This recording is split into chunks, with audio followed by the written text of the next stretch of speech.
Mas uminit pa ang word war ni na presidential sister at palace press officer sa patutsadahan hirit na impakta ni Senador Amy Marcos.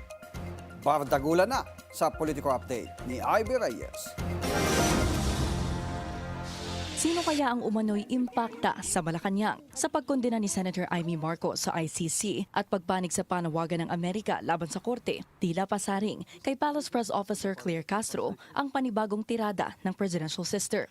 Yang ICC, nasa ICU na. Intensive care unit? Oo, naghihingalo. Tapos meron pang ICC sa Malacanang. Anong ICC sa Malacanang? ICC, Impact Factor. Uy, Sagot naman ni Yuse Castro, kung sa tingin daw ng senadora ay impakta ang lumalaban sa fake news, baka mas angkop daw na larawan para sa salitang ito ang nasa video.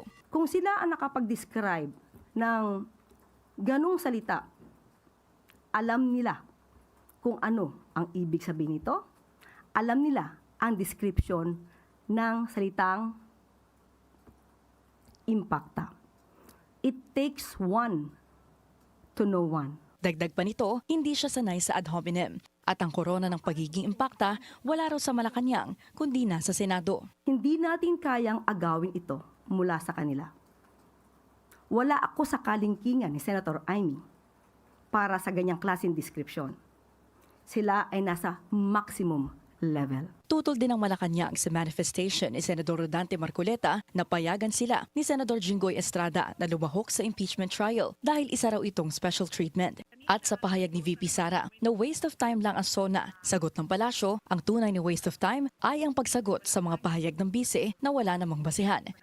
Tugon naman ng palasyo sa mga nagdududa sa pangako ni PBBM nitong nakaraang SONA, ang mga tumataas ang kilay ibaba na dahil lahat daw ng ginanais ng Pangulo ay para sa ikabubuti ng Pilipinas. Para sa Politico Nightly, Ivy Reyes, Billionaire News Channel.